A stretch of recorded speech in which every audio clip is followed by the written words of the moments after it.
Everyone's talking about coronavirus and what it's doing to the world. For a casual reader like me, it's overwhelming. Nobody is talking about life after the corona. There has to be some good in this situation, right? We're not destined to go back to the dark ages and die a horrible death, surely?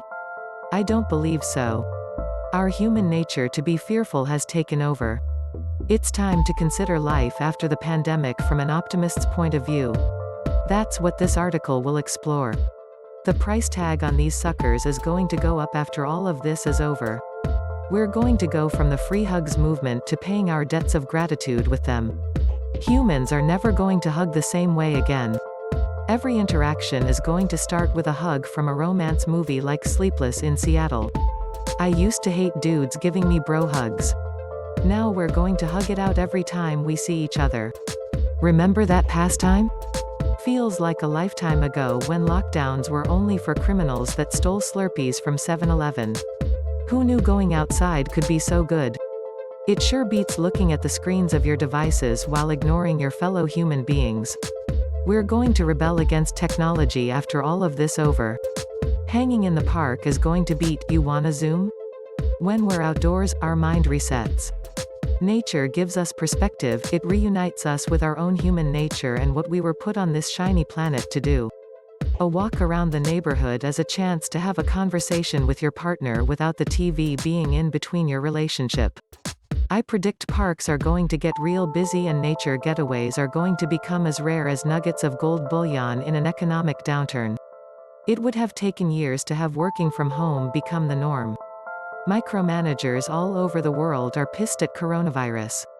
When this is all over, you'll no longer need to be embarrassed when telling your team you're working from home. Employees that work from home will no longer be considered lazy. Us part-timers are going to use our days off to turn our side hustles into reality and not have to worry about being absent from the office and also being given the #lazy badge of dishonor.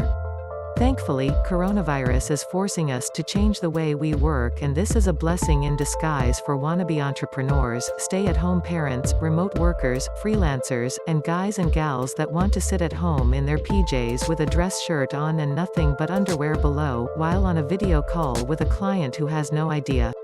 I'm going to be honest here, my washing hands routine was lazy as heck and lacked some skills. Thanks to coronavirus, I'm washing my hands better than my dental surgeon after giving a patient a filling because they overate gelato. We will all appreciate washing our hands after this. The gift of soap can save our lives, and that idea was lost before these corona times. Those entitled folk who treat annual bonuses like their birthright are going to be grateful after corona times. Just having a job is going to seem incredible when this is over. A bonus is a privilege, and I'm grateful that the coronavirus reminded us all of that. Everyone has to give up at least one thing during these times, and those who qualify for bonuses are going to be donating them this year to their employer who has endured and hopefully survived this black swan event. The amount of buffer we need to survive a challenging time is going to change after all of this. Many of us have been caught out by not having put enough money aside to weather a storm nobody could see coming. A buffer of money during a pandemic is a huge stress relief pill for an anxious mind trying to battle an invisible murderer in the air. We will never save or invest the same way again. We will be more cautious and think about random events that could shut businesses or cause us to stay at home for weeks on end.